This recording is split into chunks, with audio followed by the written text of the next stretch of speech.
Señora Rosa María Maggi, ministra de la Corte Suprema de Justicia e integrante de la Comisión Iberoamericana de Ética Judicial. Señoras y señores ministros de la Corte Suprema. Señor Gonzalo García, ministro del Tribunal Constitucional. Señora Inés María Letelier y Silvia Pizarro, presidentas de las Cortes de Apelaciones de Valparaíso y San Miguel, respectivamente. Señoras y señores ministros de Cortes de Apelaciones. Señoras y señores magistrados. Señor Ricardo Pérez Manrique, expresidente de la Corte Suprema de Justicia de Uruguay. Señor Enrique Vergara, presidente del Tribunal de Defensa de la Libre Competencia. Señor Álvaro Arévalo, ministro presidente del Tribunal de la Contratación Pública. Señor Rodolfo Luis Vigo, doctor en Ciencias Jurídicas y Sociales de la Universidad Nacional del Litoral. Señor Rodrigo Coloma, director de investigación de la Facultad de Derecho de la Universidad Alberto Hurtado. Señores invitados especiales, señoras y señores, tengan todos ustedes muy buenas tardes. Nos encontramos reunidos hoy para desarrollar el Seminario Internacional de Ética Judicial que abarcará dos interesantes paneles: la libertad de expresión, vida privada, cuáles son los límites éticos, y ética y rol del Poder Judicial. Esta jornada está siendo transmitida en directo por el canal de televisión del Poder Judicial y desde mañana estará disponible en el sitio web www.poderjudicialtv.cl para quienes deseen repasar sus contenidos y también compartirlos. Para las palabras inaugurales dejo con ustedes a la ministra de la Corte Suprema, Rosa María Maggi, quien integra la Comisión Iberoamericana de Ética Judicial de la Cumbre Judicial Iberoamericana.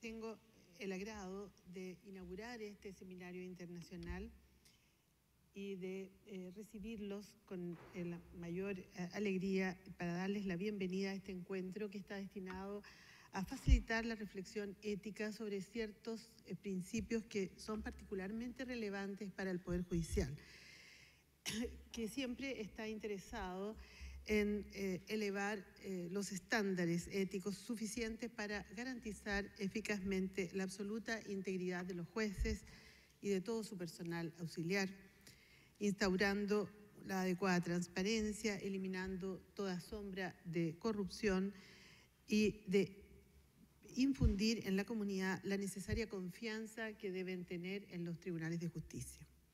Hoy tenemos el honor de contar, como ya se anunciaba, con la presencia de uno de los redactores del Código Modelo Iberoamericano de Ética Judicial, el doctor Luis Rodolfo Vigo, referente obligado en el ámbito de la ética judicial, quien asumió junto con el doctor Manuel Atienza la redacción de este instrumento, cuya elaboración impulsó la Cumbre Judicial Iberoamericana para guiar la conducta de los juzgadores y de sus funcionarios auxiliares.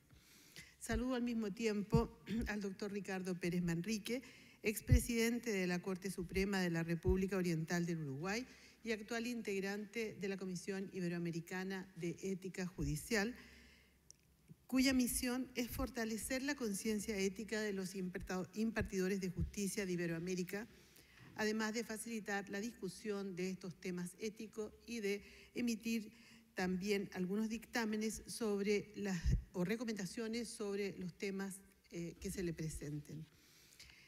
Completando este grupo de expertos en la materia, participa en este encuentro el doctor Gonzalo García Pino, ministro del Tribunal Constitucional de Chile, académico especialista en Derecho Constitucional, quien nos ilustrará acerca del tema relacionado con el conflicto ético que puede surgir con el derecho a la información o la libertad de expresión. No hay duda que en la actualidad la ética es un tema reclamado por la comunidad, en cuanto constituye sin duda una eficaz herramienta para evitar toda forma de corrupción, y por ello ha ido adquiriendo cada vez más un importante rol en nuestra sociedad, siendo ya una exigencia de nuestro tiempo. El tema de la responsabilidad ética atraviesa todas las actividades, como todos sabemos, todas las profesiones, porque los hombres en general están comprometidos con deberes legales y morales propios de su trabajo o de su profesión, y no solo con el mero conocimiento humanista, científico o técnico que su respectiva actividad requiera. Es evidente que el ejercicio de la actividad jurisdiccional no puede estar ajeno a los criterios de probidad o integridad si se tiene en cuenta que la función del juez exige siempre valorar conductas y adoptar decisiones ajustadas a la equidad y a la ley. La transparencia y el acceso a la información y rendición de cuentas son factores que han contribuido eficazmente al control ético de la sociedad. Luego, para responder a la confianza de la ciudadanía, será siempre necesario ir más allá de lo regulado expresamente en la ley, puesto que lo que la comunidad exige no necesariamente requiere que cada conducta esté expresamente tipificada en una disposición normativa. Lo que quiere la comunidad es un comportamiento de absoluta probidad. Así, la ética se constituye entonces en un pilar fundamental en el ejercicio de la función jurisdiccional en la medida que sus principios, además de informar las instituciones del derecho, están presentes en los trámites de procedimiento, en todas las actuaciones y en las propias decisiones judiciales que deben ser adoptadas por jueces capacitados, probos, objetivos, independientes. Estamos de acuerdo en que la función judicial exige entonces adoptar ciertas normas de conducta que la sociedad tiene derecho a exigir a quienes estamos a cargo de administrar justicia. Ahora, debemos reconocer que la exigencia de pautas de conducta no siempre es bienvenida en una sociedad que es cada día más abierta y tolerante. Hemos enfrentado también a veces la natural reticencia de los jueces de no verse sujetos a medidas de control que puedan menoscabar su independencia. Sin embargo, debemos entender que independencia y responsabilidad no se contraponen. Se trata de principios orientados al bien común, como es asegurar la correcta administración de justicia. Entonces, el primer desafío que se nos presenta al abordar el tema ético es lograr que se comprenda el verdadero sentido y finalidad de la regulación ética. Y es ese objetivo al que apunta este seminario. Yo creo que en esta jornada nosotros podremos clarificar estos conceptos. Sabemos que el Poder Judicial ha adherido al Código Iberoamericano de Ética Judicial y complementado su regulación interna con los principios éticos que en él se consignan. Desde luego, el Código Iberoamericano deja en claro que su intención es optar por criterios de excelencia en la conducta y procura no menoscabar la independencia de los jueces. Solo trata de fortalecer el respeto de los valores, lo que contribuye a modelar la conducta social, el actuar profesional de los jueces y les permite representarse previamente ciertas conductas que podrían, en algunos casos, comprometer su ministerio. De modo que al encarar los conflictos que en el ejercicio de su cargo deban enfrentar, puedan tener una orientación de detenerse entonces en el análisis de los deberes y obligaciones de los jueces, contribuye sin duda alguna a que tengamos mayor conciencia acerca de la forma en que debemos desempeñar nuestra labor. Confío entonces y espero que esta instancia de reflexión nos conduzca a comprender mejor el concepto de la ética judicial y contribuya a mantener en nuestro medio la integridad y la buena conducta que debe caracterizar a todos los actores que intervienen en los distintos ámbitos de la actividad jurisdiccional. Muchas gracias.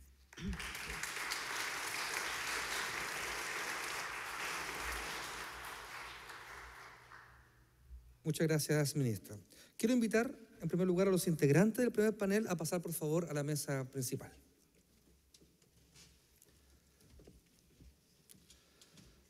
Antes de iniciar las exposiciones, queremos contarle una buena noticia. Al ingresar al salón, encontraron en sus asientos el tercer número de la revista Acceso a la Justicia, que elabora la Dirección de Asuntos Internacionales y Derechos Humanos de la Corte Suprema con la colaboración de la Dirección de Comunicaciones. En esta edición, la revista analiza la ética a través de distintas perspectivas y con la participación de destacados académicos, juristas tanto profesionales del derecho como no ligados a la justicia. En sus 88 páginas se presentan los avances y las buenas prácticas de la Comisión Iberoamericana de Ética Judicial, entrevistas, notas sobre la formación ética con la opinión de la Academia Judicial y del Colegio de Abogados de Chile, la ética y ciudadanía, en la que se abordan, por ejemplo, una vivienda adecuada, la libertad de expresión y los avances de la Comisión del Consejo Asesor Presidencial Anticorrupción. Además, se aborda el derecho a la objeción de conciencia sobre distintas materias y el análisis de recomendaciones emitidas por la Comisión Iberoamericana de Ética Judicial sobre jueces y redes sociales. Los invitamos a leer la revista, la que además se encontrará disponible en formato digital desde mañana en el sitio web del Poder Judicial. Luego de este aviso, quiero dejar con ustedes al primer panel, la libertad de expresión y vida privada. ¿Cuáles son los límites éticos? El moderador será el ministro de la Corte de Apelaciones de Santiago, don Mario Carroza. Ministro. Bien, se me ha otorgado el grato placer de iniciar este Seminario Internacional de Ética Judicial y lo iniciamos con el primer panel que dice relación con la libertad de expresión y vida privada y cuáles son sus límites éticos. En primer lugar, quisiera dejar con ustedes a don Rodolfo Luis Vigo, ministro de la Corte Suprema de Santa Fe, catedrático y profesor, digamos, de la asignatura de Ética y Filosofía Jurídica. Quisiera señalar que el profesor Vigo, a su vez investigador de la Pontificia Universidad Católica Argentina, catedrático, como dije yo, en ética profesional. Y para no profundizar más, lo dejamos con ustedes, doctor. Bueno, muchas gracias, por supuesto, muy honrado de esta oportunidad de participar en este espacio que brinda la Corte Suprema de este querido país hermano, para intentar abordar algunas consideraciones sobre un tema sin duda de enorme actualidad y polemicidad, ¿no? Los que estamos y venimos del mundo académico, más allá de que hemos estado 23 años en el ámbito judicial, por supuesto, más bien que rechazar, alentamos las polémicas, las discusiones, etc. Para tratar de abordar este tema, que tiene que ver justamente con el compromiso entre la vida profesional, la vida privada, etc., estimo necesario hacer algunas precisiones conceptuales que pueden constituir así el background desde el cual uno puede llegar a hablar ya más en concreto. Con esa actitud, con ese propósito, empezaré diciendo que voy a hablar indistintamente de ética o moral. En definitiva, apelaré, y más allá de que obviamente uno más o menos conoce el discurso que ha acompañado estos dos términos y su diferenciación, sobre todo a partir de Hegel respecto a Kant, me parece que en un ambiente menos filosófico procede esta asimilación, sobre todo en función de, apelando a la etimología de ambos términos, por eso lo voy a usar como sinónimo. Sí, procuro no acudir a un término que también a veces vemos al que se acude, que es el término deontología. Me parece que la etimología de deontología, remitiendo al deber, no ayuda a la ética, dado que el derecho sí es deontológico.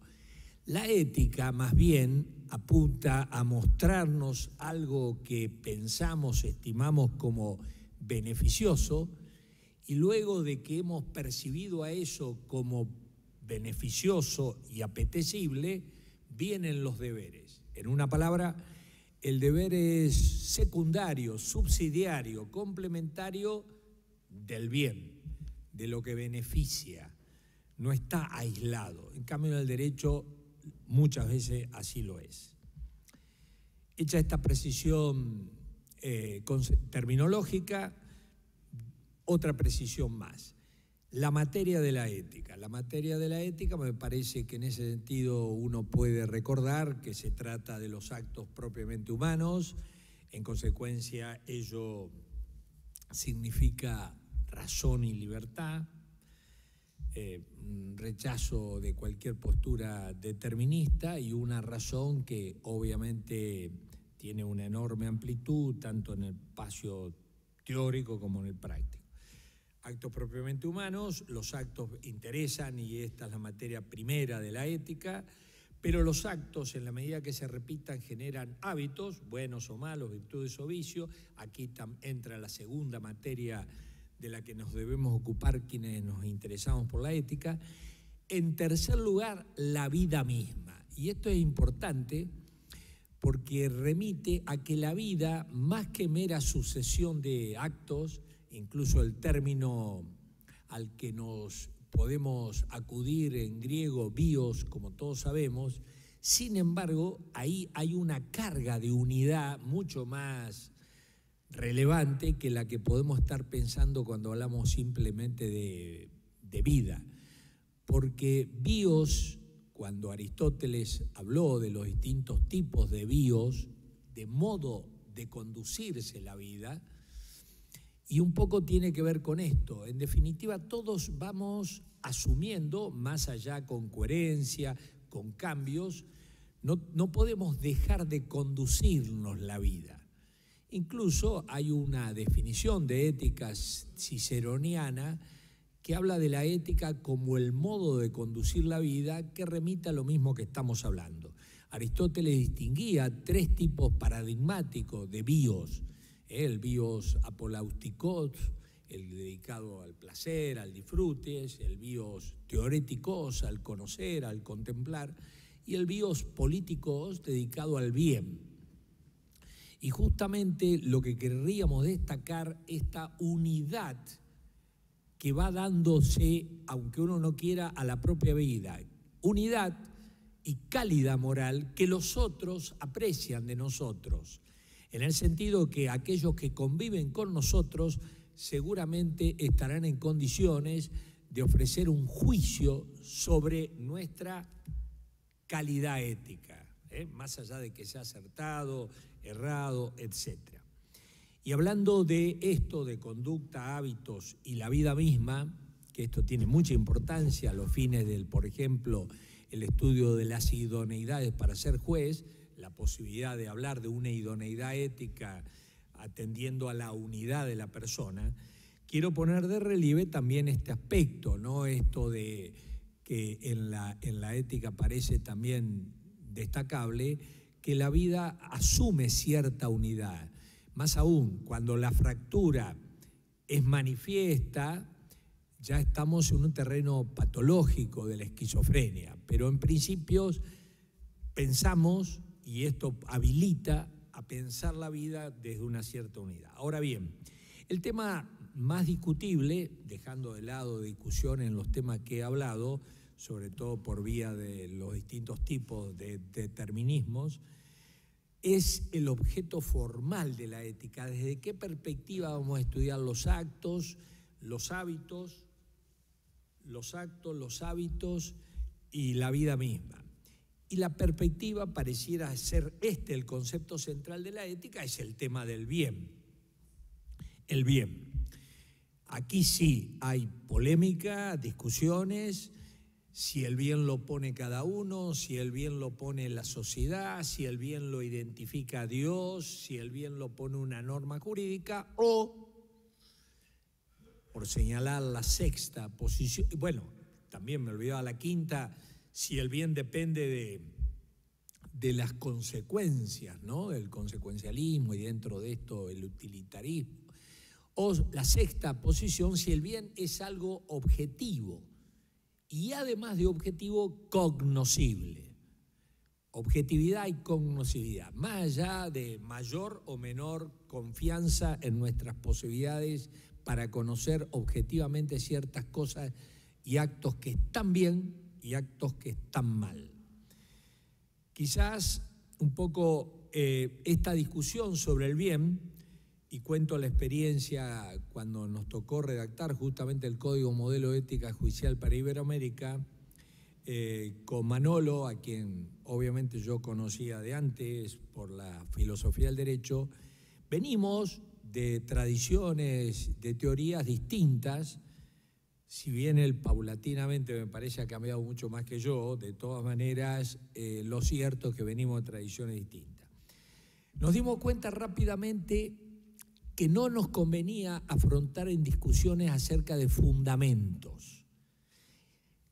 Y en consecuencia escogimos para elaborar un poco el repertorio de esos 13 principios de ética judicial que están contenidos en el Código Modelo de Ética Judicial para Iberoamérica, adoptamos la perspectiva de y esto acudiendo a la filosofía, pero ya en el documento de Bangalore está eso del observador razonable.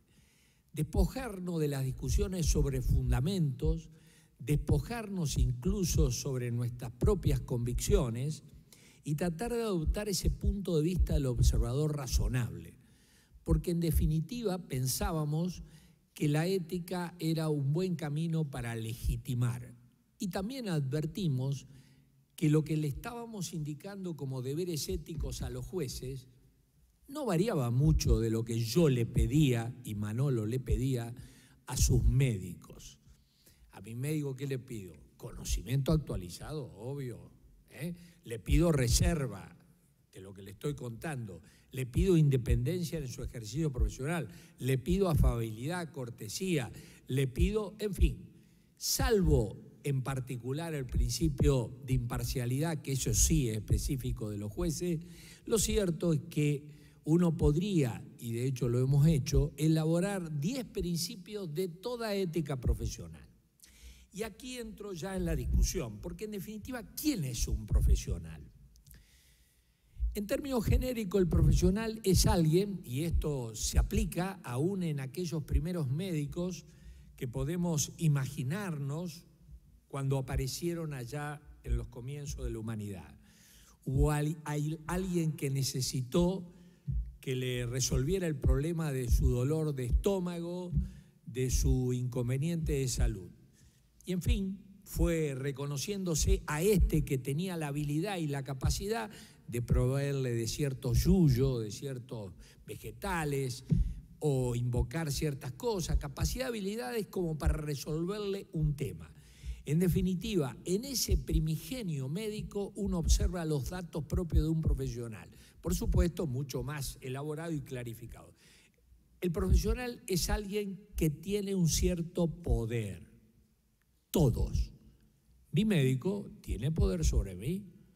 Aún a veces yo puedo ir entusiasmado porque llevo el mismo análisis del año pasado sobre el colesterol y el médico me dice, o mejor dicho, yo introducirme en la entrevista y decirle, contento, ¿no? Viste que tengo el mismo colesterol, sigo sano como me dijiste el año pasado. Pues no, ahora estás enfermo. Pero ¿cómo si me dijiste? Es que hemos cambiado, no hemos reunido médico, vos ahora estás enfermo. ¿Ok? Basta, estás enfermo. Si vos querés atender tu salud, yo voy a decir lo que te vas a alimentar y la pastilla que vas a tomar. Sin duda que cualquier profesional dispone de un cierto poder, dirección sobre decisiones al que le presta el servicio. Ese poder está atribuido en base a que goza el que lo ejerce de ciertas aptitudes, conocimientos, no es la atribución de un poder de manera irracional. Ha acreditado que goza, hoy en día lo vemos claro, que ha acreditado con los conocimientos necesarios para prestar el poder. En tercer lugar, ese poder directa o indirectamente lo atribuye la sociedad. Hoy en día a través de las facultades de Derecho, los colegios profesionales, los exámenes, etcétera, pero es un poder que tiene un cierto origen que quizás exageradamente uno podría decir democrático. Lo ha atribuido la sociedad. Pero ahora viene lo más importante. ¿Para qué ese poder? ¿Para qué ese poder? La pregunta por el fin.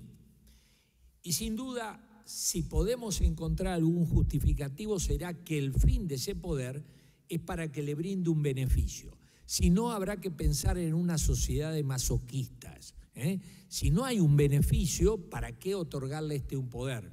Esto se agrava si pensamos que no solo atribuyen el poder, sino que encima pagan sueldo para ejercer ese poder. Por ende, lo que da sentido al poder del profesional y en particular aquel que ejerce poder público remunerado es algún beneficio, algún bien.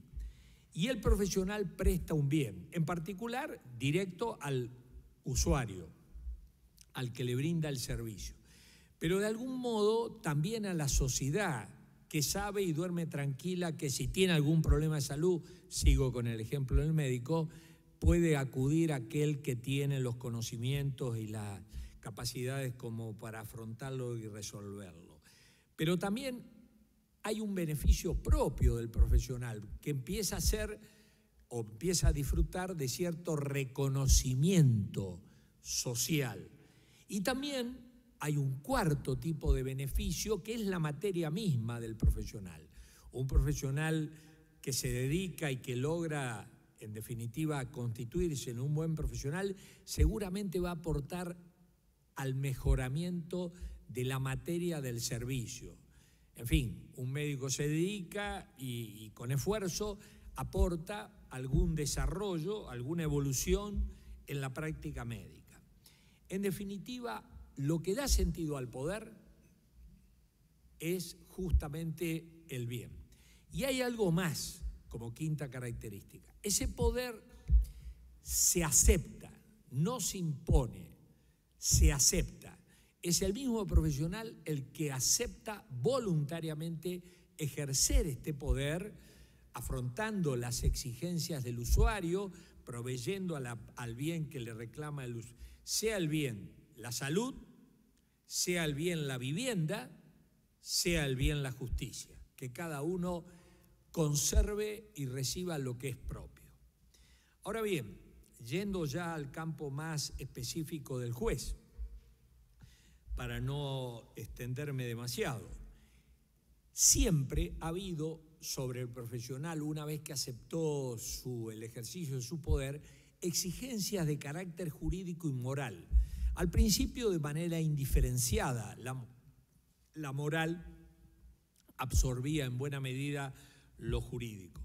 Pero hoy en día, y sobre todo pensando en nuestra propia cultura, aquella que hemos heredado de Europa continental, no del common law, porque ahí no hay tantos problemas como nosotros padecemos después de la Revolución Francesa, pero digo, afrontando esta prestación de servicio, pesan sobre la prestación exigencias de tipo jurídico y exigencias de tipo ético.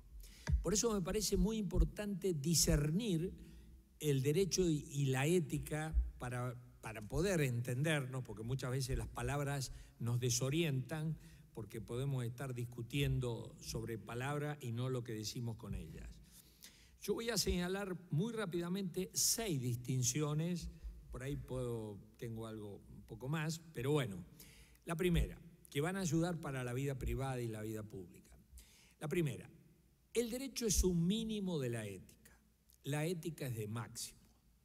Efectivamente, vender sentencia, antes que se acuerde el Código Penal de penarlo, por supuesto eso la ética lo condena, porque incluso subvierte la razón misma de un juez vendiendo sentencia. Hemos perdido la misma calidad de tal. Por ende, la ética es de mínimo, el derecho es de mínimo y la ética de máximo. Por eso uno en cualquier ámbito profesional, dígase militares, dígase jueces, dígase profesores, policía, uno encuentra 3 sectores profesionales. En primer lugar, hay un sector profesional mínimo, cuantitativamente mínimo. Ese sector profesional mínimo son aquellos los que ni siquiera respetan el derecho. Y estos terminan con problemas en los tribunales, presos, condenados, imputados, etc. Pequeño grupo, siempre. Luego hay el grupo más numeroso cuantitativamente, donde estamos la gran mayoría de los profesionales, los mediocres, los que nos limitamos a cumplir el derecho. Bueno, respetar el Código Penal, tampoco guau para pedir algo más, ¿eh? Somos los mediocres los que pasamos por la vida ni tan ni muy, haciendo un poquito la plancha, si me permiten esta liberalidad, un tono menos formal, pero pasamos por la vida. Pero rápidamente voy al tercer grupo, que son poquitos también, que son aquellos que no se limitan a cumplir con el derecho, sino que asumen un compromiso más allá de las exigencias del derecho, un compromiso con la excelencia.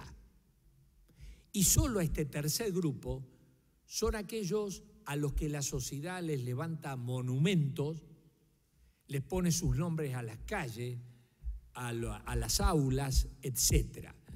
Como vemos, la ética, en definitiva, no es algo que podríamos decir masivo.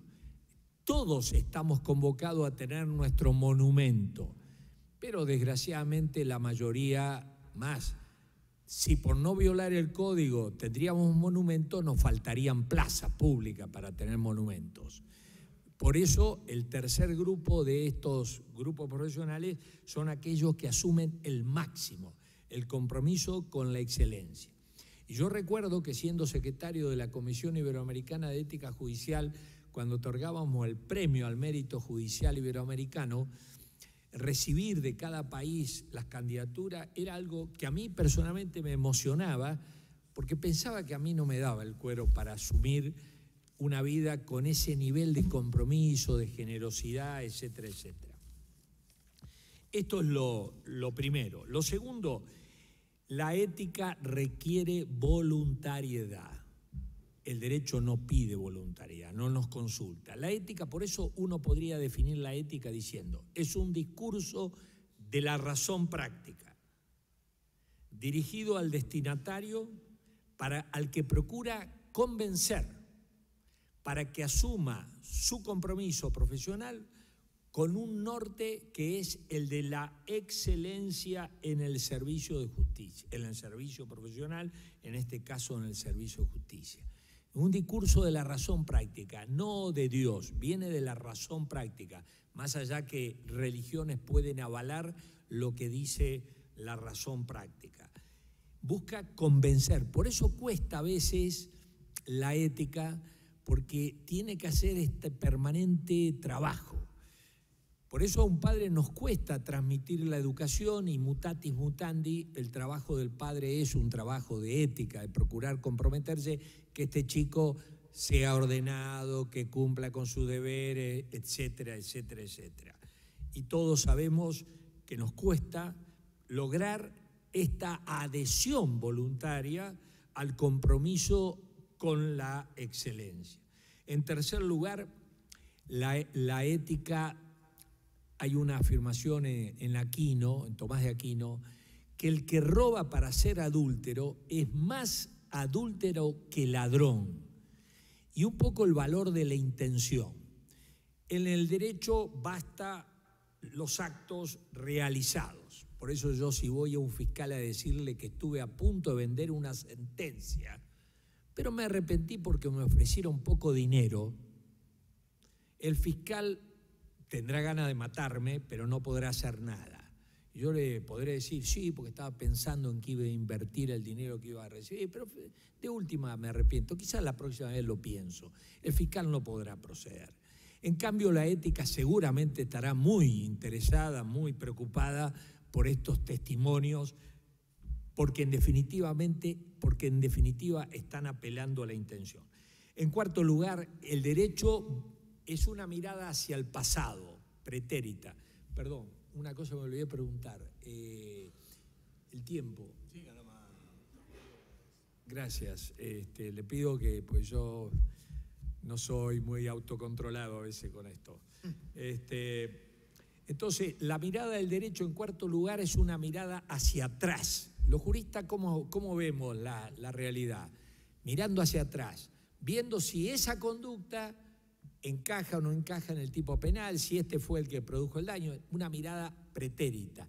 La mirada de la ética, como la mirada de un padre, sigo con la analogía, mutatis mutandi, espero que nadie me acuse de paternalismo, pero una mirada preocupada por lo que sigue. Por eso para la ética tienen enorme relevancia testimonios como me arrepiento, dame una nueva oportunidad, la carne es débil o cualquier análogo. En consecuencia, como digo, esta es la mirada de la ética, una mirada preocupada hacia adelante. ¿Cómo sigue esta relación? En buena medida, en consecuencia, supongamos, yendo al terreno de la amistad, que estamos en el terreno ético, no nos olvidemos que el libro 8 de la ética Nicómaco está dedicado a la amistad. Bueno, con un amigo, si me ha hecho algo que no corresponde a la amistad, yo estoy seguramente más interesado por lo que ocurrió, cómo sigue, qué me explica, se arrepiente, de algún modo está interesado en que conservemos nuestra amistad, etc. En quinto lugar, el derecho procura la eficacia de lo que manda a través de la coerción, a través de la sanción. Este es el instrumento privilegiado tradicional del derecho para procurar que las conductas que el derecho pretende se realicen. ¿Cómo busca la ética ser eficaz? Por eso uno podría decir que en un código de ética pueden faltar las sanciones, ningún problema. Y no estoy hablando de suspensiones, ni siquiera reproches, como en muchos códigos de ética hay reproches privados y públicos y nada más. En un código de ética pueden faltar sanciones, lo que no pueden faltar es premios, porque en definitiva la ética, como procura persuadir, tiene que poner justamente, visibilizar estos reconocimientos que auspician. Esto lo sabía muy bien en aquella paideia griega, el valor de a quienes se les levantaban estatuas, que era mucho más importante eso y la educación que el derecho mismo y sus sanciones. Los modelos que se procuran enarbolar para que inspiren seguimiento. Esto es un poco el mecanismo de la eficacia. Los premios, el reconocimiento, el elogio, o para una terminología clásica, la amistad de la ciudadanía. Este era el premio que recibía un buen gobernante, la amistad. Y en sexto y último lugar, ustedes saben que en el derecho lo que importa es simplemente el ser, y en la ética el ser y parecer.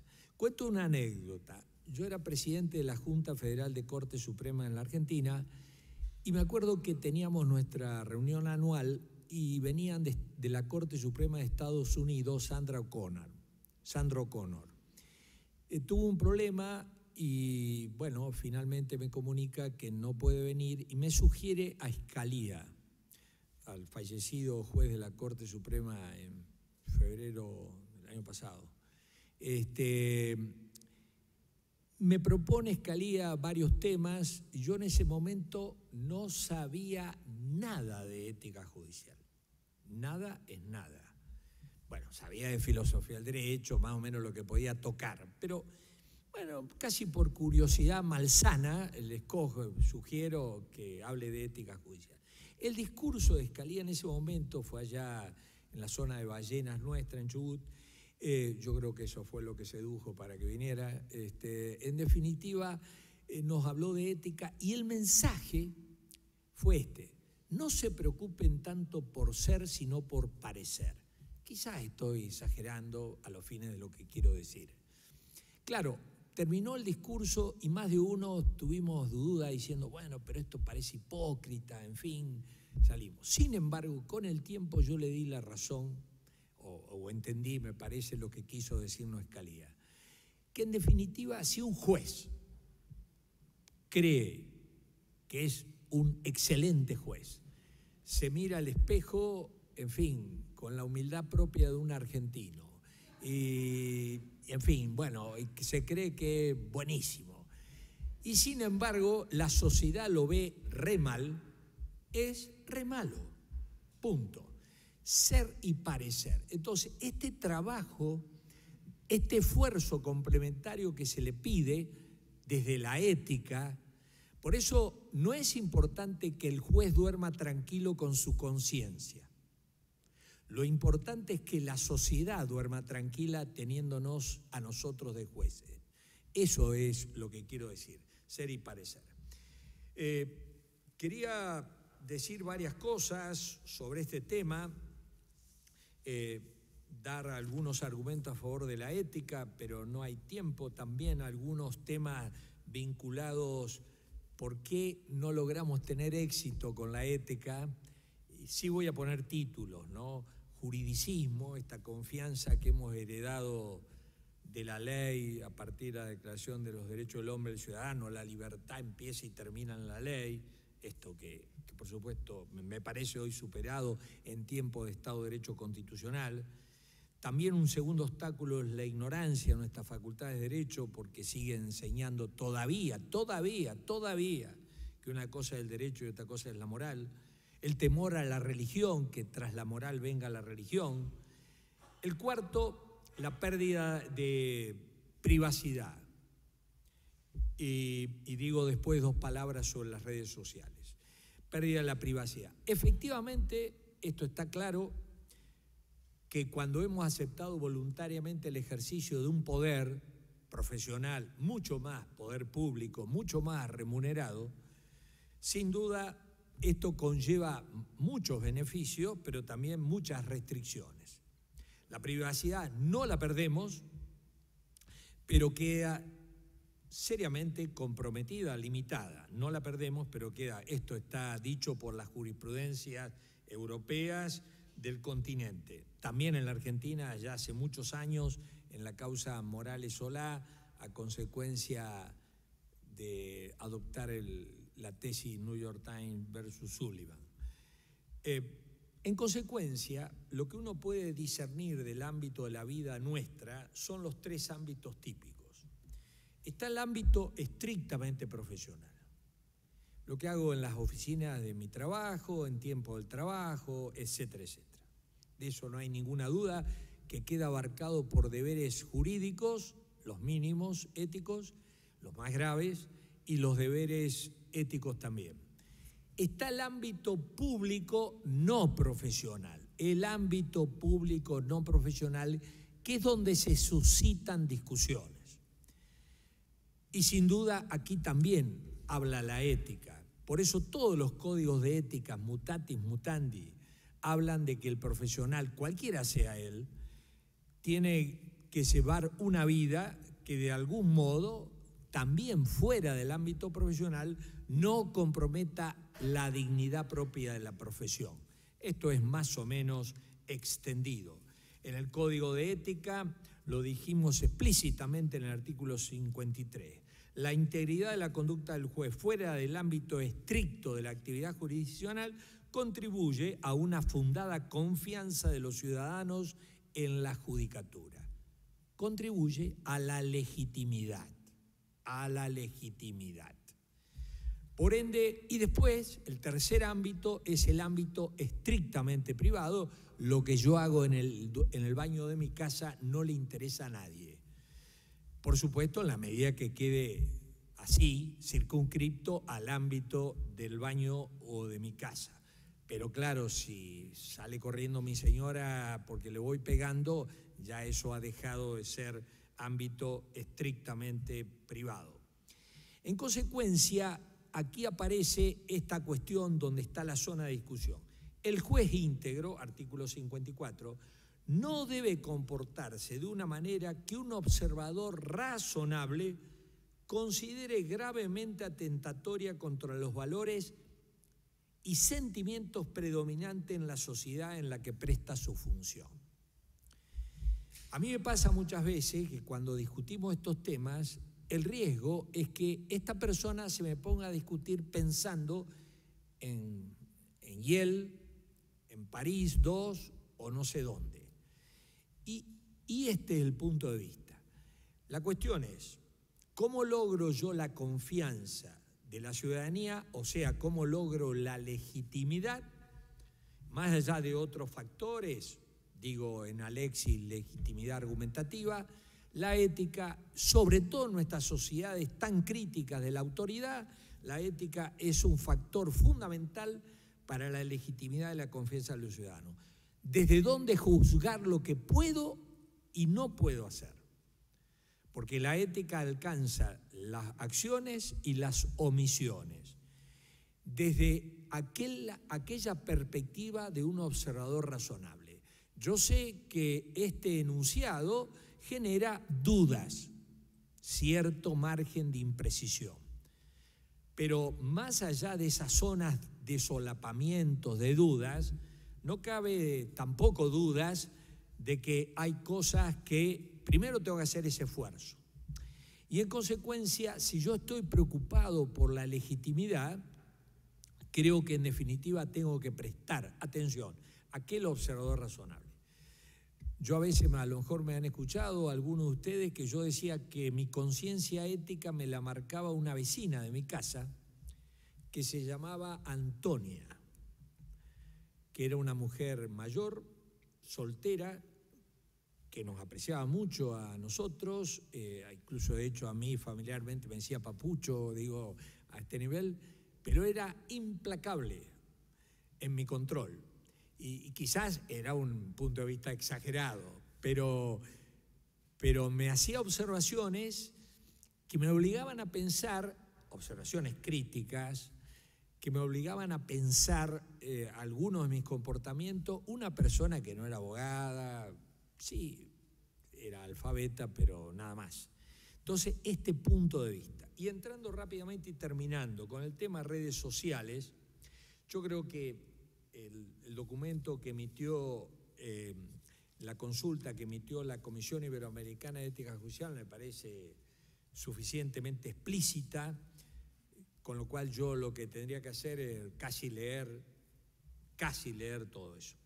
Pero me voy a limitar a hacer unas conclusiones, ¿no? Claves para juzgar si yo entro a una red social.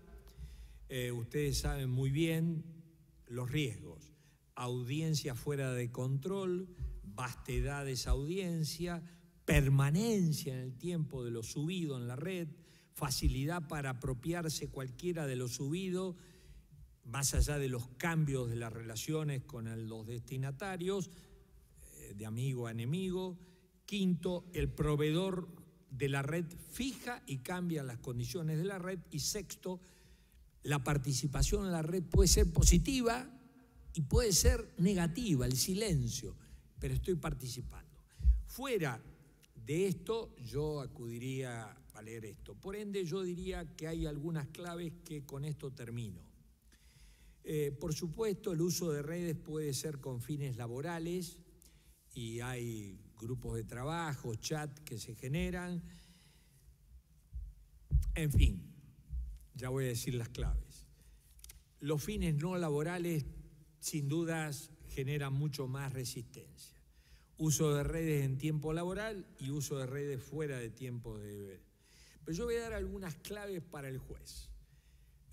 Yo la verdad que no entiendo muy bien para qué entrar en una red, salvo que se justifique para un fin laboral. Esto es una cuestión personal, cada uno le puede gustar o no gustar. Pero yo diría algunas claves antes de tomar la decisión de entrar, más allá de esos 6 riesgos que hablé. Primero, tener claro conciencia funcional. El primer deber ético, y en el Código de Ética Santa Fe así lo dijimos, conciencia funcional. ¿Quién soy cuando soy juez? ¿Qué significa? ¿Quién me ha dado el poder? ¿Para qué tengo ese poder? Etcétera, etcétera. La necesidad hoy de lograr los que tenemos potestas, lograr autoritas. Este es el problema. Poder nos lo da el derecho, el decreto de designación nos da poder. Pero ¿cómo logramos la confianza, la legitimidad? Por eso la distinción está tan rica, que ha sido trabajada por autores romanistas como Álvaro Dors, entre potestas y autoritas. Luego esta conciencia funcional, yo tengo que saber que con autoritas se me facilita el ejercicio del poder. Porque quien tiene autoritas es mucho más independiente del que no la tiene, que tienen igual poder que el otro. Puede dictar una sentencia que a los ojos de la ciudadanía, como ocurre por lo menos en la Argentina, la ciudadanía quiere ver correr sangre de los políticos. Pero por supuesto, nosotros no estamos para la venganza. Pero un juez con autoritas seguramente es mucho más independiente para escoger con conciencia o sin él. Entonces, conciencia funciona. La segunda clave, en la duda de aquello que puede afectar la autoridad, abstenerse, indubio pro. ¿Por qué? Porque hay un nivel de crisis de legitimidad que no nos podemos dar el lujo del principio contrario. En tercer lugar, ponernos siempre, cuando tomamos estas decisiones que son objeto de dudas, procurar ponernos en la perspectiva del observador racional, del observador razonable. La cuarta, antes de escoger, la prudencia exige la información agotada y entonces el deber de informarme de lo que significa una red, entrar a una red, su uso, alcance, y este deber de estar perfectamente, porque me consta de a veces errores que se cometen fruto estrictamente de ignorancia por no saber dónde entran cuando entran a una red. En definitiva, creo que este tema de la privacidad y en particular del uso de las redes se debe instalar en el marco de la ética y en esas 4 conclusiones que yo terminaba hace un momento de decir. Muchas gracias.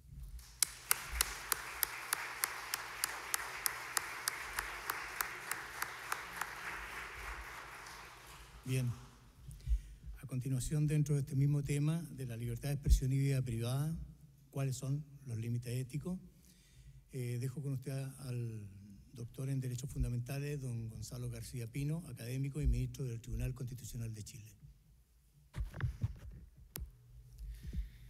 Quiero agradecer primero a la Corte Suprema por esta invitación a un ministro del Tribunal Constitucional, agradecer a María Rosa Maggi y a la Comisión Iberoamericana de Ética Judicial en este importantísimo seminario. Lo segundo es partir con un deber ético, que es una excusa, porque de manera excepcional el Tribunal Constitucional está viviendo una carga de trabajo un poquito excesiva para nuestros.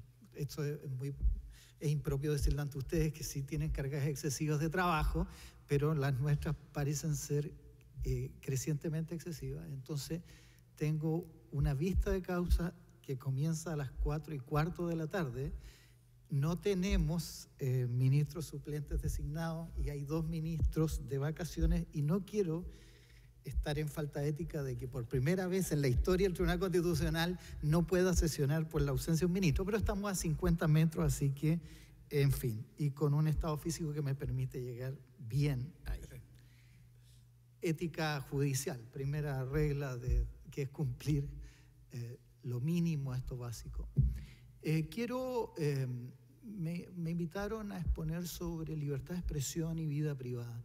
Y quiero hacer una mínima descripción sobre historias de taxistas y farmacias.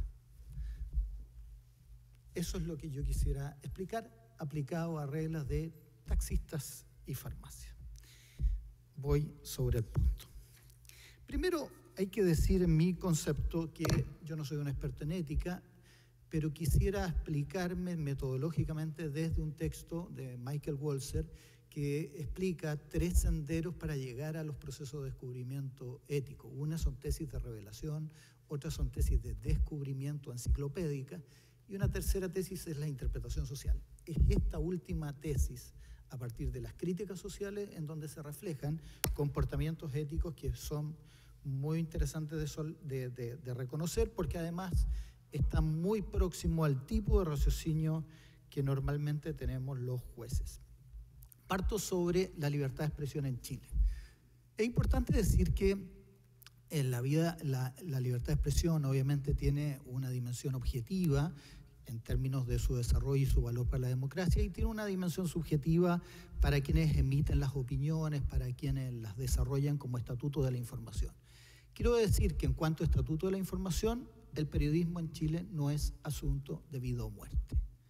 Es, como lo reconoce todos los índices internacionales en Chile se vive un estado vigoroso, desinhibido y fuerte de libertad de expresión. Y eso es muy importante porque, por decirlo de una manera, antes había espacios para intentar hacer una defensa estructural de la libertad de expresión porque faltaban pasos para complementar una hipótesis fuerte de libertad de expresión. En cambio, hoy día la tesis es completamente distinta. Si hay algo fuerte, es la libertad de expresión en Chile. Y es tan fuerte que protagonistas de la libertad de expresión quieren ser además protagonistas de la vida pública mandataria. Yo creo que eso es la máxima expresión de cuán fuerte es la libertad de expresión en Chile.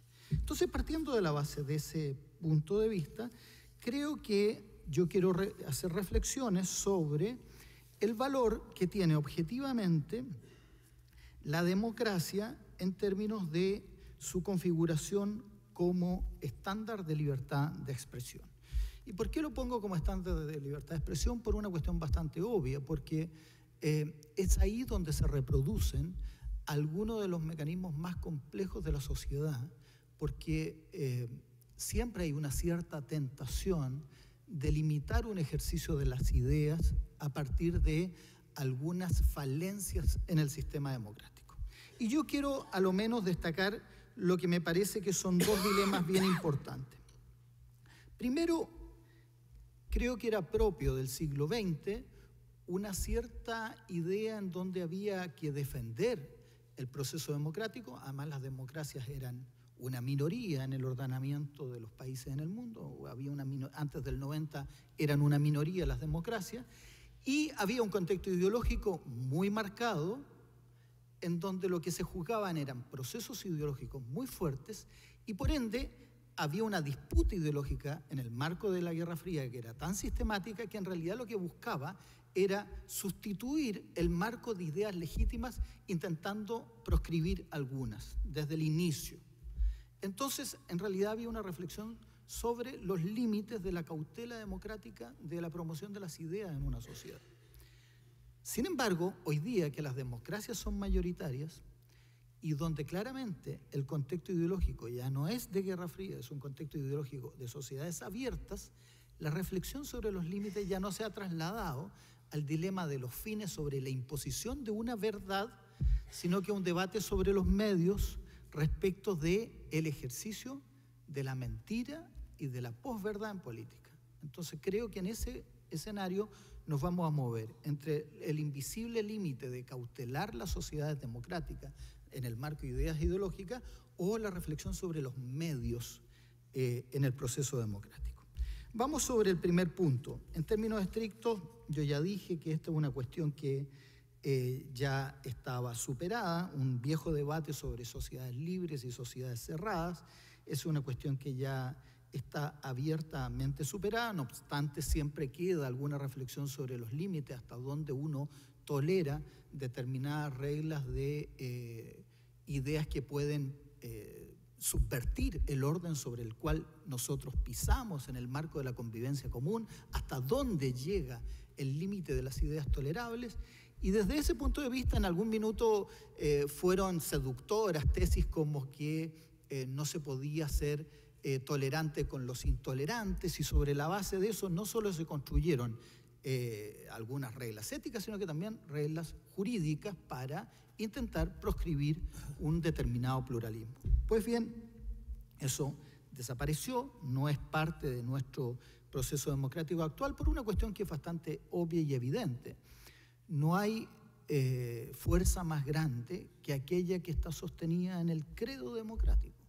Y esa fe sostenida en el credo democrático es la fe que permite hacer defensa de tu propio sistema, en el sentido de que las ideas malas, perversas, excéntricas, estrafalarias, van a ser contrarrestadas con ideas vigorosas, fuertes, de sentido común, que se asienten como una cierta lógica de verdad. Entonces, es ese el mecanismo de defensa. Pero igual hay ideas fuertes, ideas complejas, que llevan a un límite a una sociedad. ¿Qué hacer respecto de esas ideas fuertes y complejas? Bueno, creo que se ha desarrollado un buen test en el ámbito del derecho constitucional que tiene una raíz ética muy profunda, que es que más vale la pena sostener y tolerar esas ideas en la medida de que éstas no reflejen un peligro claro, actual e inminente. Claro, actual e inminente ¿de qué?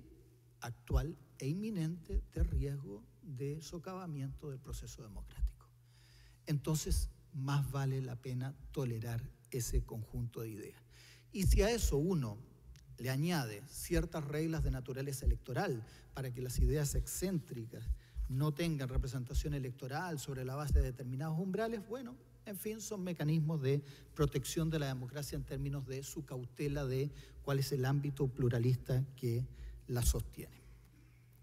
Pero creo que lo más importante, y aquí doy un segundo paso, no tiene hoy día que ver con las reglas de sostenimiento de la democracia, sino que sobre la reflexión sobre los medios. Esto es lo que yo llamaría la tesis de los taxistas. Esa eterna presencia que cada vez que alguien se sube a un taxi es como un lamento continuo. Ese lamento continuo en donde hay una recriminación, una mezcla de resentimiento, una cuestión sobre los límites, un marco de conspiraciones porque hay alguien que le está pagando a alguien algo. Es como el microestado que se produce en el taxi de un estándar, de una cierta libertad de expresión que ya no es sobre las finalidades, es sobre los que adoptan las decisiones. Es sobre la élite. Taxistas que, por cierto, no son parte de la élite y están dispuestos, pero que llevan a la élite de manera sistemática, la escuchan y después vuelven a decirle cosas a otros.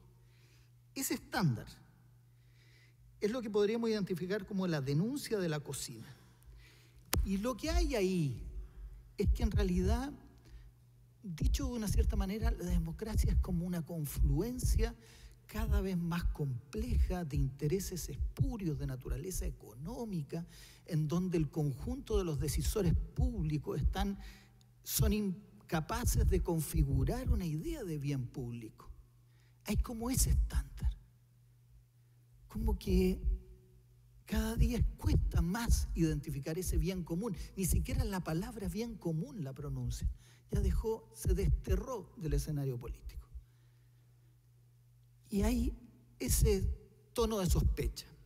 Y ese tono de sospecha no es menor porque es un tono de sospecha relativo a cómo se hacen las cosas.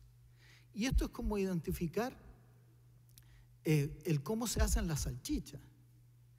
Si usted supiese cómo se hacen las salchichas, no comería salchichas.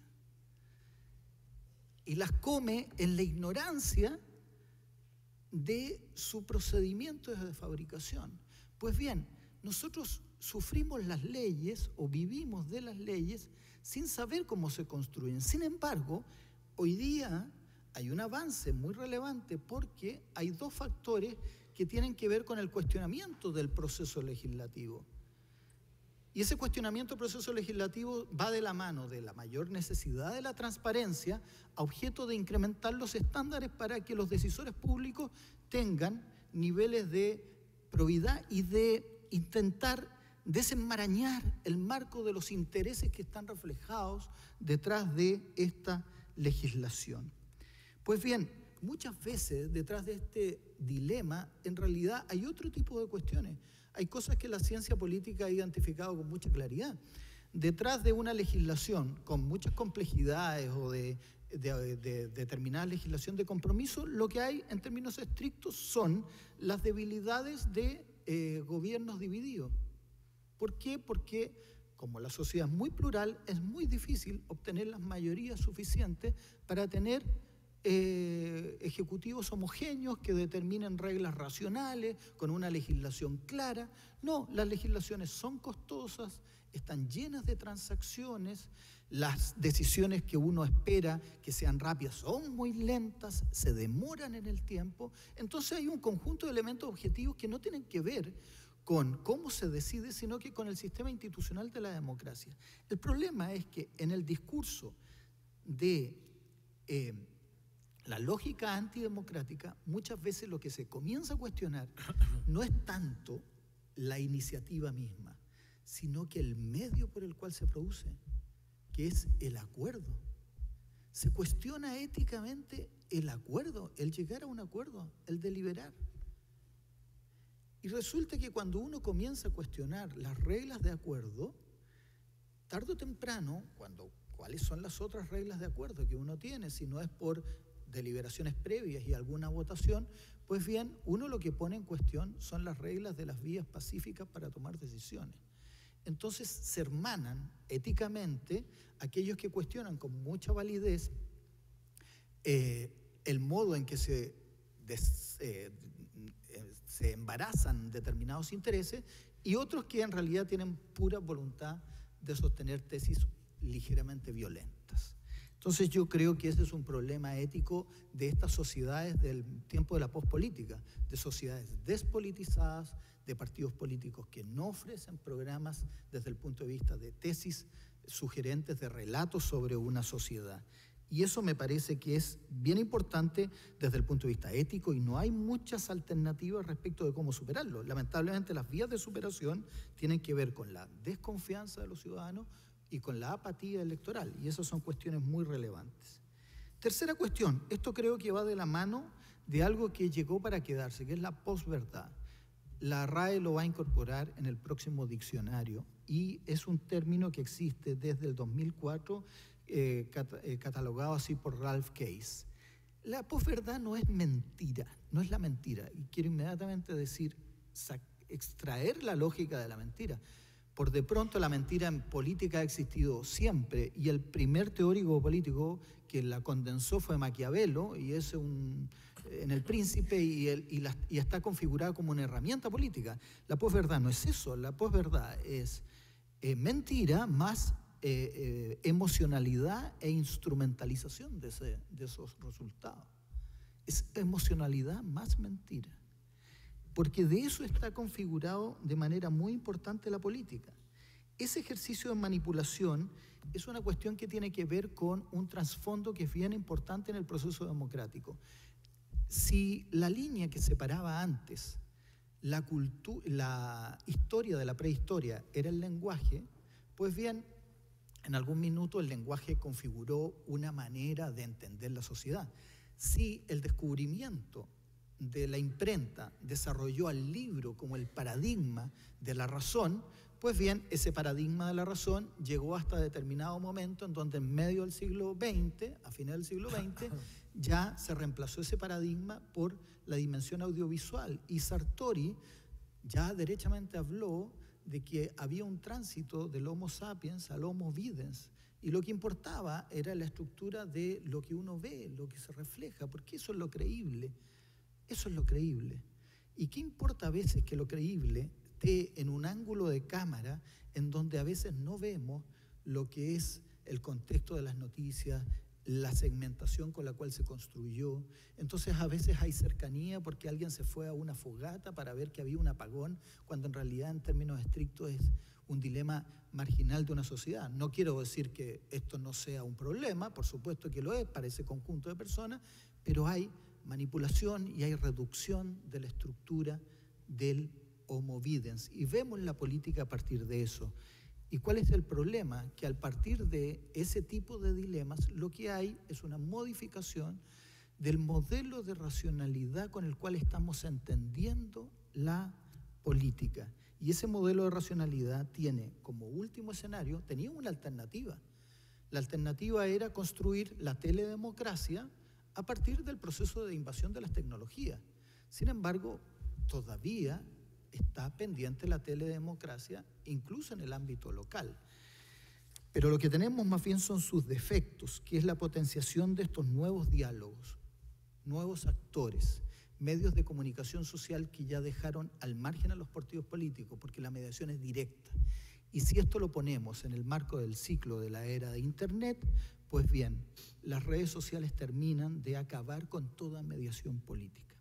Y con esto avanzo a un cuarto punto, la mentira en política, y la mentira ya en procesos electorales. La mentira en procesos electorales tiene historias bien complejas. A Hillary Clinton la acusaron, voy a decirlo en términos estrictos, un señor presentador que se llamaba Alex Jones dijo que Hillary Clinton había asesinado, descuartizado y violado niños y que era parte de un círculo pedofílico. Pues bien, y todo esto en realidad tuvo un proceso de retweets y bots, lo que llaman construcciones de redes sociales a partir de algunos mecanismos.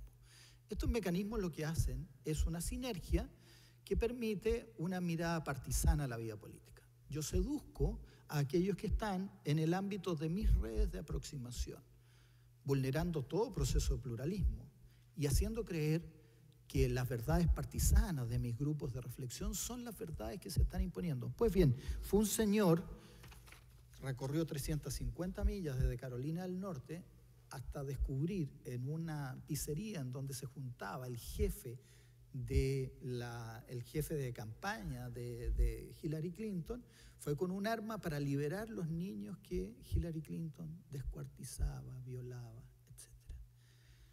Nosotros tuvimos en el verano un ejercicio tuvimos unos lamentables incendios, pero en el marco de esos lamentables incendios también hubo una propagación sistemática de un conjunto muy amplísimo de mentiras. Y además una cuestión no menor, que era que la deliberación pública sobre el ejercicio de los medios para resolver el incendio se hizo a través de redes sociales. Entonces ya había una votación, que el superluchino, el supertanker y todo son decisiones que eran decisiones públicas del aparato público. Entonces, no es menor el tema de estos efectos. Y ya sabemos a esta altura de que los hackers rusos intervinieron ya no solo en el proceso electoral norteamericano, sino que también intentaron intervenir en el proceso electoral francés y holandés. Y los holandeses están pensando en migrar de procesos electorales digitales a procesos electorales manuales para sostener la democracia, para garantizar la fidelidad de un resultado sobre límites a la libertad de expresión. Creo que esto es muy importante porque cuando se sostienen y se traspasan estos límites éticos, en realidad no solo afectan resultados electorales democráticos, sino que se amplifican las mentiras por redes sociales, se convierte a la política en una actividad hipócrita, se convierte a los políticos en sujetos probablemente de riesgos muy grandes para la honra, por supuesto, y la integridad física y psíquica, sin lugar a duda, y se convierte a la política democrática en un escenario de guerra, en donde solo los dispuestos a disputar esas batallas van. Y por ende, mayoritariamente la gente está en procesos de desconfianza, porque alguien va a invitar a ser parte de guerras en las cuales no desea participar. Quinta reflexión sobre esto, discurso del odio y sobre los límites de la discriminación, hablando de los límites éticos desde el punto de vista democrático. Pues bien, evidentemente que no es lo mismo el discurso discriminatorio que el discurso del odio. El discurso discriminatorio es aquel que se basa de manera estructural sobre algunas reglas insospechadas e inaceptables que diferencian raza, etnia, sexo, orientación sexual, etc. Sino que además el discurso del odio tiene por objeto generar e incitar un daño en las personas y producir ese daño en las personas. Pues bien, producido en ese tipo de discurso, lo cierto es que hay que estar atentos a las reflexiones que le atañen a cada sociedad. Menos mal que en nuestra región no hay dilemas de lo que técnicamente en otros lados llaman blasfemia, que es el dilema marcado además por odio religioso. Menos mal que estamos al margen de ese tipo de dilemas. Sin embargo, sí debemos comprender que son parte de nuestros compromisos también tener límites a la apología del odio y de la guerra. Y son partes de compromisos que suponen defender una determinada modo de mirar la sociedad y la libertad de expresión. Pero de ahí a entender que el activismo antipolíticas de odio, también supone restricción a la libertad de expresión, yo creo que eso sí tiene muchas complejidades, porque en nombre de esa restricción a la libertad de expresión podrían también entenderse legislaciones que abarcarían límites que pueden ir mucho más allá de lo tolerable. Algo sobre vida privada. Eso era lo primero, sobre el estándar de los taxistas. La vida privada en el estándar de las farmacias. La vida privada yo la debo entender como coexistencia, obviamente, de espacios privados fuertes. Yo ya no, por lo menos no sostengo la tesis de que sean solo espacios de inmunidad en donde haya que proteger los datos, la imagen, la casa, etcétera, sino que son espacios bastante más amplios. Se trata de reconocer libertades positivas y negativas para la libre elección de la existencia personal, para la libre determinación de escoger la pareja, la libertad de casarse, el estatuto de la elección, en definitiva el desarrollo de la autonomía y el libre desarrollo de la personalidad. Y además creo que es importante decir que si bien hay un estándar que hace mucha fuerza respecto de la defensa de la autonomía de las personas, lo cierto es que lo que es vida privada no lo decide solamente el individuo, porque si lo decidiera el individuo probablemente aceptaríamos reglas de vulneración de los derechos. Claro, si alguien se somete, tipo famosillo en la farándula, a reglas de sometimiento de su vida privada, ese no es el estándar común. Hay que defender un cierto estándar de naturaleza un poco más objetiva. Eso ha llevado a ciertas reglas de protección de la vida privada, en particular también de protección a los menores.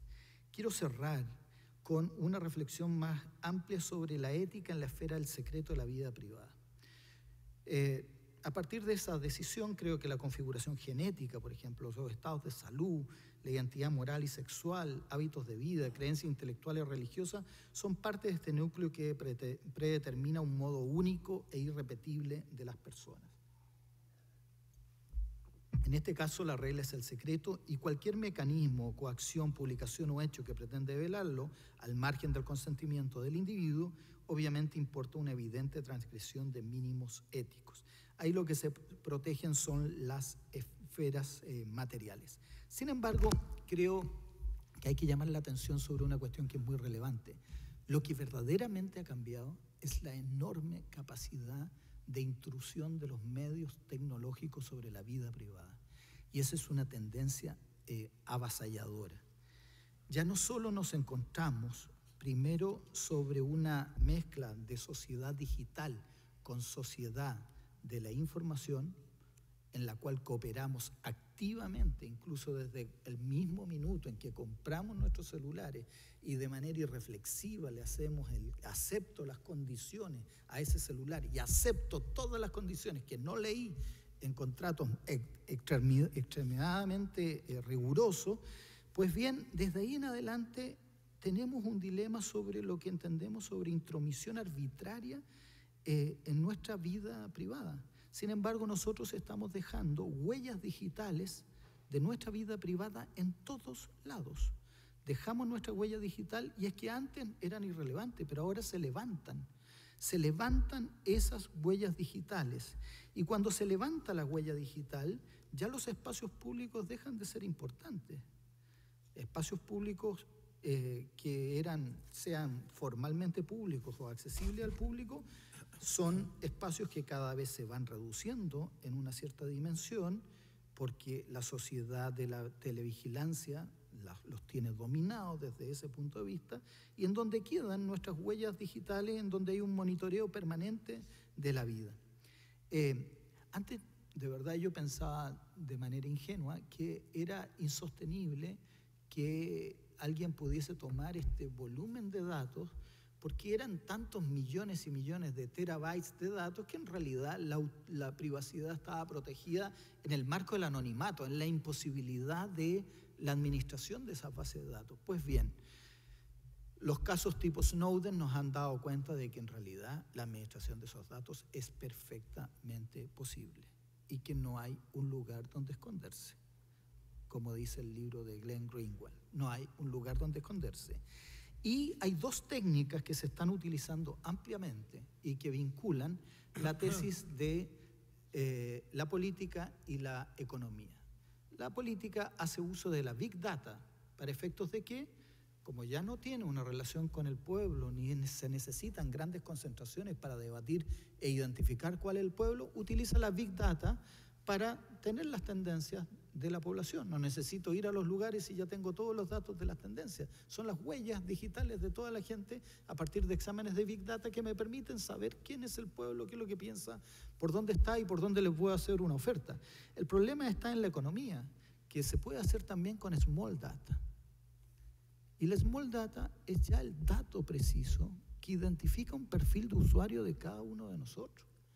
Y en ese Small Data, ahí es donde llega un punto donde uno se debe preguntar realmente, y aquí veo gente del Consejo de la Transparencia en la protección de datos personales, si hay una cautela que te permita saber cómo protegernos de datos que ya identifican el perfil de una persona, incluso con posibilidades reales de perfiles genéticos de una persona, con todo lo que eso significa proyectar.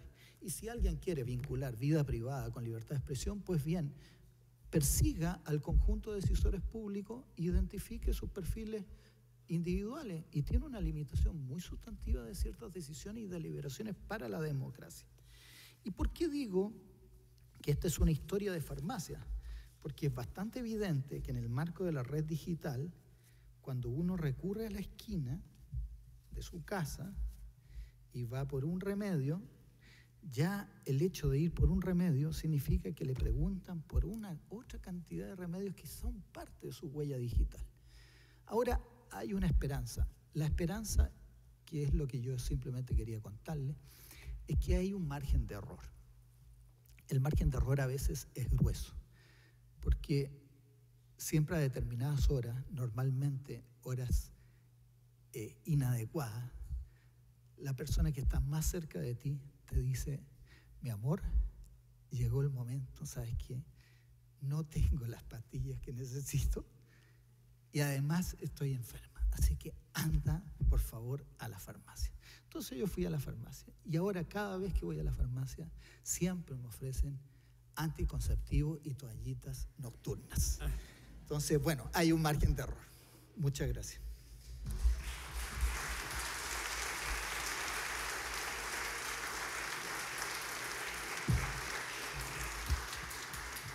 Bien. Quisiera abrir un espacio de unos minutos respecto de algunas preguntas que quisieran hacerle a los expositores. Si hay alguna pregunta. Doctor Vigo, doctor García, Francisca.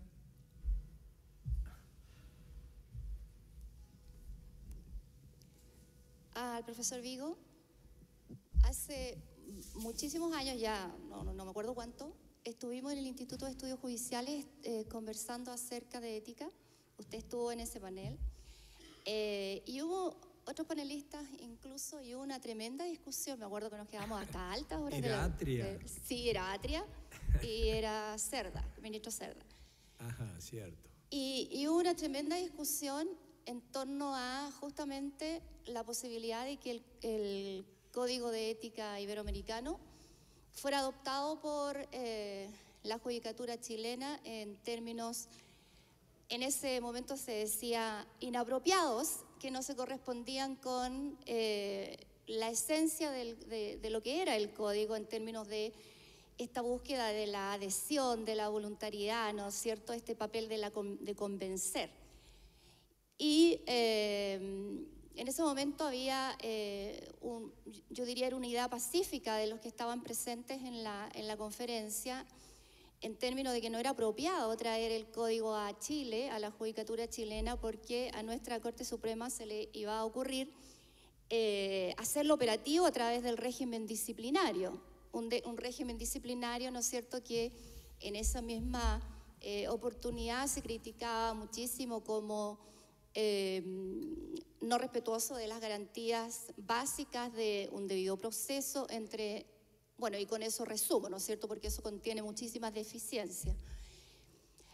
Bueno, con el tiempo, ¿no es cierto?, se ocurrió aquello, ¿es cierto? Ocurrió justamente que a través de una disposición de la Corte Suprema se incorpora el Código de Ética dentro del marco disciplinario. Y de hecho, ¿cierto?, ha habido numerosos procesos en los que los jueces justamente son disciplinados basados en ciertas disposiciones del Código. Algunas de ellas en realidad con cláusulas bastante amplias, porque el Código, ¿no es cierto?, no describe conductas específicas, sino que más bien promueve principios. De modo que hoy día estamos en esa situación que fue prevista por quienes concurrimos en esa oportunidad. Y quisiera saber entonces su opinión al respecto. Usted en general no creía que eso fuera a suceder, que en realidad la forma de promover el código era precisamente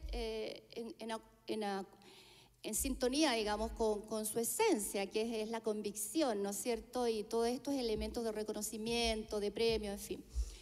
Entonces, en primer lugar, si es que usted tiene una posición crítica en torno a cómo en definitiva, se ha llegado a operar en la judicatura chilena, y si tiene alguna idea de cómo pudiéramos conseguir una dirección que, salvando el Código de Ética, que me parece un instrumento de verdad extraordinario, ¿no es cierto?, podamos hacer esa labor más bien de convicción, de adherencia, sobre la base de, entonces, más bien los reconocimientos y los premios que usted alude. Bueno, yo voy a tratar de hablar con cierta distancia, por lo menos pediría que lo tomen así, de la realidad particular, ¿no? Que no conozco los detalles. Pero sí, en general, a veces ocurre que la ética la juridizamos. Es cierto que la ética tiene, entre otras debilidades que favorecen su juridización, esto de haber incorporado lenguaje que ya se habían apropiado los juristas. Por ejemplo, sanción, responsabilidad, deber, tribunal, proceso, etc. De todas maneras, creo que el código que mejor refleja lo que yo pienso sobre la responsabilidad ética y las otras responsabilidades jurídicas, civil, penal, administrativa, política o constitucional, internacional ante la Corte Interamericana de Derechos Humanos, por lo menos estas 5 que son típicamente jurídicas, hay otra, responsabilidad académica, en fin, y otra, la responsabilidad ética. La responsabilidad ética la debería juzgar un tribunal ético. ¿Ven cómo yo cuando hablo de tribunal, bueno, el mismo problema de la palabra código, que como el Código de Ética de México explica en qué sentido lo usa, y Costa Rica cambió la denominación código por manual, pero bueno. ¿Cómo debería ser un tribunal de ética? Un tribunal de ética debería estar integrado por personas seleccionadas por aquellos que van a ser juzgados por el tribunal de ética. ¿Se entendió? Y a partir de qué nómina, de la nómina de los, por ejemplo, jueces jubilados. Jueces jubilados porque lo jubilado apunta por un lado a edad y por otro lado a distancia de intereses concretos, etc. Se supone que si alguien llegó a los 30 años sin ninguna acusación es importante, pero llegar a los 70 es más importante, ¿no? Entonces, este tribunal de ética que uno puede completar con un abogado jubilado, elegido también de la nómina de abogados jubilados, un académico que vendría bien, porque el problema que padece la ética muchas veces es que los juristas no tienen ni la más remota idea, y más bien le atribuyen significado que, en fin, porque hoy la ética objetiva y cognitivista por lo menos tiene dos grandes fundamentos filosóficos. Kant, por vía de los diálogos, racionalidad práctica dialógica, o por vía de Aristóteles, realidad y metafísica realista. Estos son los dos nutrientes del cognitivismo y objetivismo moral de nuestro tiempo. Entonces, ese tribunal de ética, ¿qué puede aplicar? Sanciones éticas. ¿Pero en qué consisten las sanciones éticas? Las sanciones éticas van al reproche privado y público, porque en definitiva no suspenden, no destituyen, no aplican multa. Ahora, la misma falta ética puede generar responsabilidades jurídicas penales, civiles. Por ejemplo, voy a poner un ejemplo. A mí la secretaria me puede denunciar por acoso sexual. Al fiscal me inicia juicio civil, pues le he hecho un daño psicológico importante, incluso administrativo. Pero también ético. Ahora, ¿cómo van a funcionar la falta, la dimensión civil de mi comportamiento va a generar la reparación de algún daño? Un juez civil, procesos civiles. La causa penal a través de un fiscal con los principios propios de ese ámbito penal. El administrativo, el secretario encargado, etc. Pero la falta ética. Reproche privado o público. Reproche privado o público. Entonces, a ver, voy a teatralizar. Quiero decir esto, el Código de Ética del Paraguay,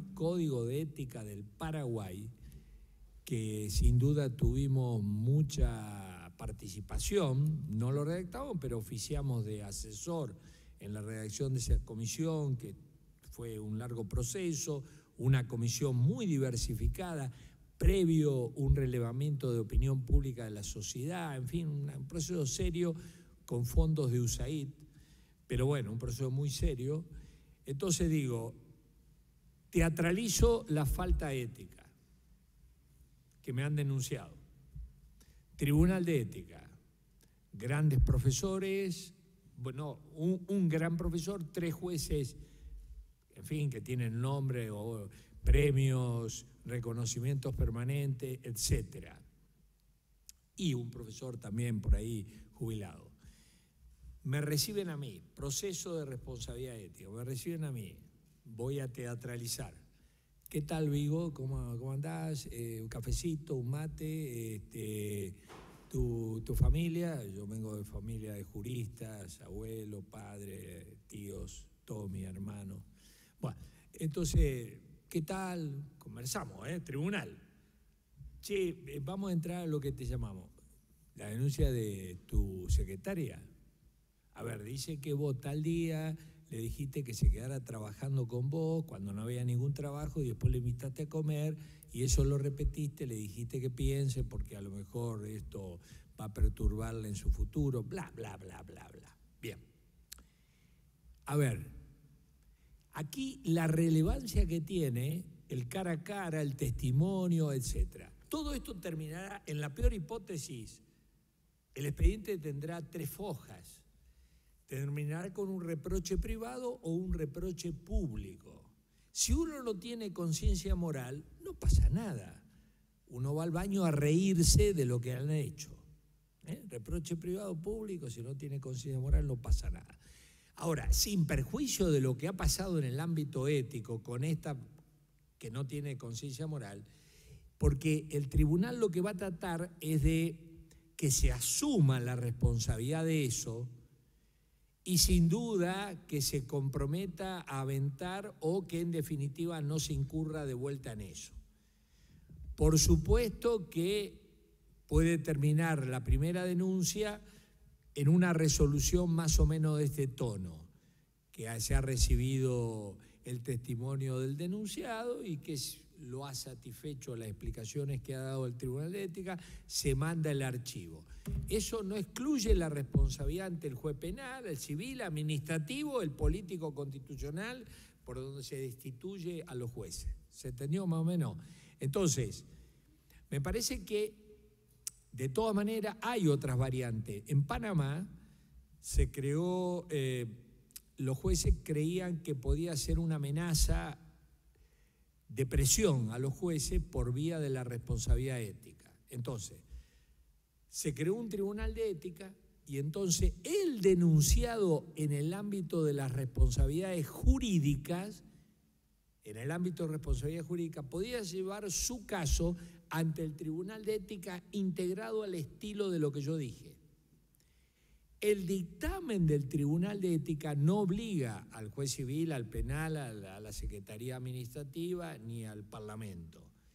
Pero ese dictamen, avalado por estas 5 personas de altísima autoridad ética, construida a lo largo de su vida y no provista por un decreto firmado por el presidente o por lo que sea, produce un dictamen. Entonces, creo que, yo pienso esto, no hay que juridizar la ética.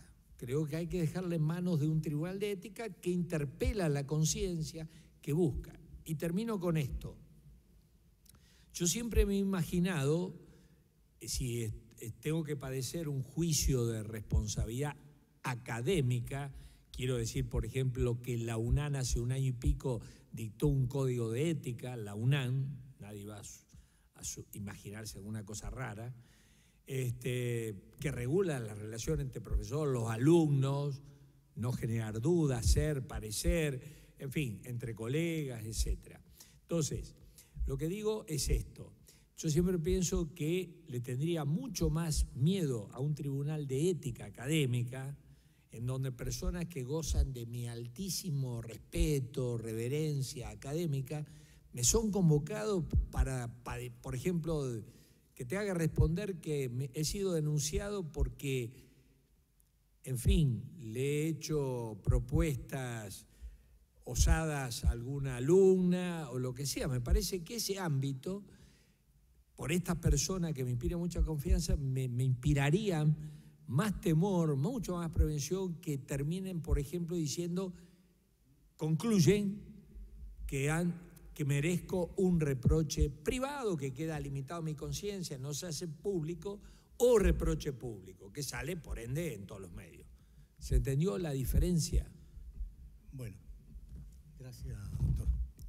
Bien, en honor al colega, a la audiencia, que se tiene que partir, entonces vamos a poner término a esta parte del seminario y vamos a señalar, digamos, que justamente considerando algunos aspectos que me parece necesario destacar del doctor García, sobre todo cuando parte de la interpretación de la crítica social en el contexto de Chile en el año 2017, hoy. Y hace esta diferencia que también hace la Corte Interamericana de Derechos Humanos, que dice relación con el Estatuto de la Información, que es el periodismo, y el Estatuto de la Opinión, que es la parte individual nuestra. Fundamentalmente siempre la parte social es donde se va a enmarcar el tema del límite ético entre este posible dilema o el conflicto que podemos considerar entre la libertad de expresión y obviamente la vida privada. Pero tal como señalaba el doctor, o sea, de alguna u otra manera el tema se ve no entre dos derechos fundamentales como son consagrados los dos en la Convención Americana de los Derechos Humanos, que dice relación con la libertad de expresión y pensamiento, o lo que dice relación con la libertad del honor y la dignidad, sino que más bien dice relación con desde uno de ellos. Y la mirada que uno tiene que tener como juez, creo yo, en lo personal, que tiene que ser desde esa mirada, y ahí uno podrá ver las circunstancias específicas. Porque lo normal es que cuando uno haya que resolver el tema, lo va a resolver del tema del juicio de ponderación. El juicio de ponderación sopesando ambos derechos y las circunstancias específicas de ambos derechos. ¿Pero en caso qué? En el caso concreto, en los hechos concretos. Entonces, en ese sentido, la especificidad es importante para resolver el tema en el caso de los jueces. Por eso me parece importante cuando el colega hace mención a que el tema de la libertad de expresión debe verse desde un punto de vista del valor de la democracia, no cabe duda. Bueno, y enumera una serie de situaciones por las cuales puede pasar el límite. Ahora, siempre considerando que este juez es tal como lo señala el doctor Vigo, o sea, de una u otra manera, y como piensa él en su ética y en el código, tal como lo enuncia en su código, dice relación con un juez de idoneidad ética. Entonces, en ese sentido, es el concepto que nosotros queremos profundizar. Bueno, por eso mismo, y como quisiera poner término, debería decir que en el caso de estos dos derechos fundamentales y sus límites éticos, que es el tema que nos ha procurado en este minuto, dice en relación que para dilucidarlo, tal como dice, es bueno acercarse a la axiología. En el tema de la axiología me parece que el tema se resuelve con los valores, y en este caso con las virtudes morales como son la libertad, la responsabilidad y la prudencia. En ese sentido es necesario llamarlos a una reflexión de que estamos en una sociedad humanitaria y ética. Y por eso mismo, si bien es cierto esta sociedad humanitaria y ética nos establece ciertas metas, ciertos objetivos individuales y colectivos, también nos procura, y ahí discrepo un poco con lo que señala, que nos ha preguntado Francisca, que nos propicia también valores y principios. Y por eso yo creo que ha sido muy esclarecedor lo que nos han dado estos dos profesores y a su vez determinante en lo que podamos resolver en decisiones futuras. Gracias. Un aplauso, por favor, para el panel.